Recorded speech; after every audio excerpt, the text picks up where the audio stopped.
We got a few minutes now with Tim Kurkjian, ESPN MLB analyst. Also, Sunday Night Baseball is this Sunday night on ESPN. It's going to be Giants and Mets. Tim, how you doing this afternoon? I'm well. How are you? Doing very good. So I wanted to start with the situation with the Mets and the Giants, because these are two teams. If you would have looked at this game 2 months ago, you would have said, these are two teams that are going to the playoffs. They could maybe even meet in the playoffs. And now you look at them and you have two teams that just seem to be falling apart for totally different reasons, right? Yeah, absolutely. I think, however, the Giants are going to pull this back together, and I'm not nearly as confident about the Mets. The Mets, great rotation, has just been pounded with injuries. That rotation is 4 games under 500. They have 1 complete game this whole year, and they've struggled for a lot of reasons, mostly because of injuries. And you add that to the fact that the Mets are 14th in the league in runs scored. Only the Braves have scored fewer runs than the Mets. That puts them in a bad spot, and I'm sorry, I just don't see them going to the playoffs.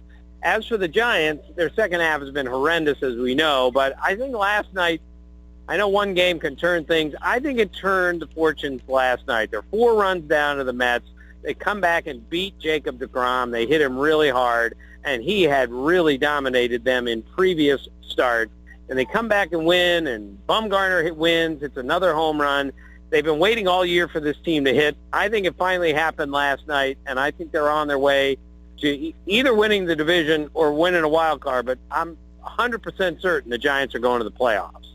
If I could transition back to the Mets for a moment, Tim, I want to know from you, is this just a World Series appearance hangover for them, or is this a situation where they didn't just prepare well enough for the injuries that have happened this year?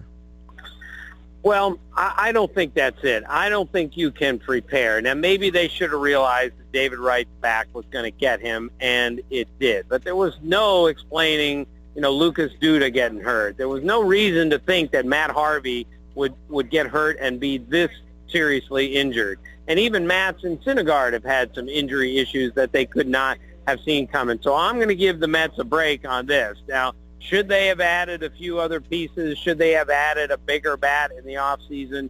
Maybe they should, but it's easy to say that now. Almost everyone picked them to make the playoffs at the beginning of the year based on that pitching. And again, that pitching just hasn't been what they thought it would be, mostly because of injury issues. We're talking with Tim Kurkjian. He'll be on Baseball Tonight's Sunday Night Countdown, presented by Chevrolet, live at the Little League World Series. It'll be him, Adnan Virk, and Dallas Braden on ESPN, followed by the Mets versus the Giants. And that'll be all on ESPN, ESPN Radio, here as well on 97.3 ESPN.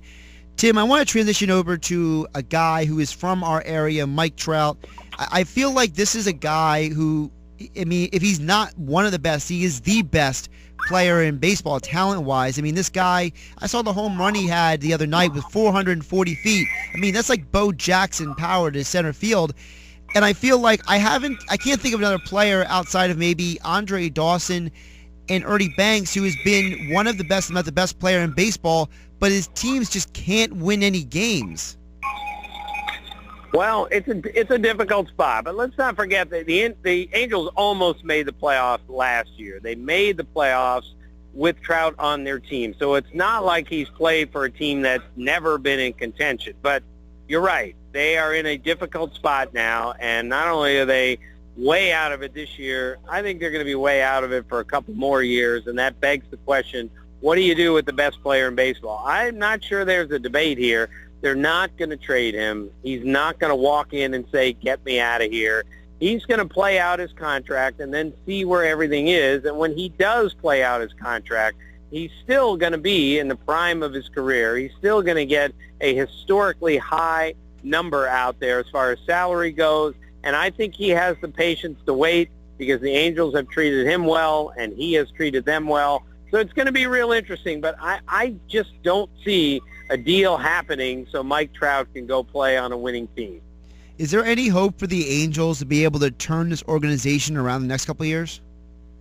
It's going to be hard, of course, because their farm system isn't adding a whole lot right now. And when you don't have a farm system from which to choose, it makes it really difficult, which means you got to go out and buy players. and some of the players they bought over the years haven't gone particularly well. So I think it's going to be lean for the next 2 years after this. And again, that puts Trout in a difficult spot. But just like trading him for 7 players, it's just not as easy as it sounds. Speaking of teams that do have good farm systems, looking over at the Yankees, who basically reacquired an entire farm system this trade deadline, and then you have the Phillies, who have been building since last year. These are 2 teams, Tim, that it looks like to me they might not be contenders this year, might not be contenders last year, but maybe the situation where in 2018 you have both of them getting back to the playoffs as they rebuild through the system and put themselves in a position to maybe go out and get some free agents.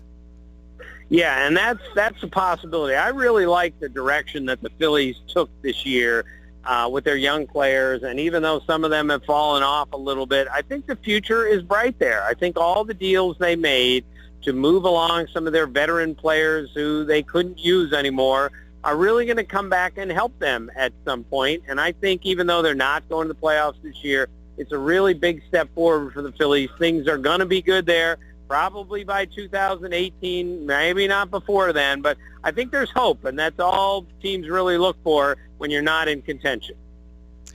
Tim, speaking of the Phillies, Chase Utley returned to Philadelphia. He got multiple curtain calls. He had the monster first game. In the last 2 games, he was kind of brought back down to earth. I want to ask you, from your perspective, he seems to be the most beloved player from that era where it was him and Ryan Howard and Jimmy Rollins and Cole Hamels. But looking back, maybe 25 years from now, what will history say about those Phillies teams? Will Chase Utley be the best player, or will somebody else be looked at as the best player from those teams? Well, I think Chase Utley was the best player. And Jimmy Rollins was terrific, borderline Hall of Famer, won an MVP. Ryan Howard had some big years, including an MVP year. But I think everyone in the game who saw those teams realized the best all-around player on that team for the majority of the time was Chase Utley. And he is more than a borderline Hall of Fame second baseman. You look at his prime years, those are Hall of Fame seasons. Did he do it for long enough? That's debatable. I'm not sure he gets in on the first ballot or anything else. We've got a long way to go. But he was the best player on those teams, and I think those Philly fans were applauding him because they knew the same thing. How many years do you think Chase has left in the game? Maybe a year or 2? Well, he's so much better now than I thought he would be. We thought 3 years ago he was done, and he's had a resurgent season. He's had some really big games, so I think he's got 2 more years to play. He's in great shape again. He's healthy again, and that's all that matters. The team that he's on is the Dodgers. They lead the Giants by half a game in the West, and this Dodgers team, Tim, is doing it without Clayton Kershaw. Puig is down in the minor leagues doing, I don't know what, on social media half the time, and it seems like the Dodgers, they've just kind of rallied around. Is Dave Roberts a candidate at this point for Manager of the Year?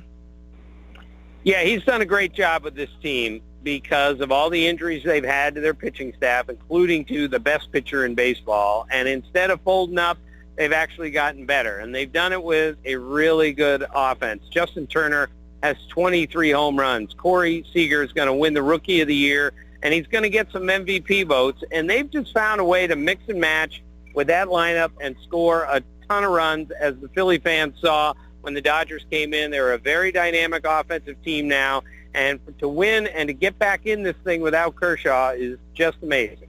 You can catch Tim this Sunday on Baseball Tonight, Sunday Night Countdown, presented by Chevrolet. It'll be him, Adnan Virk, and Dallas Braden, leading up to the Mets versus the Giants on Sunday Night Baseball on ESPN TV and also here on ESPN Radio. You can hear it. Tim, appreciate the time. Enjoy your weekend.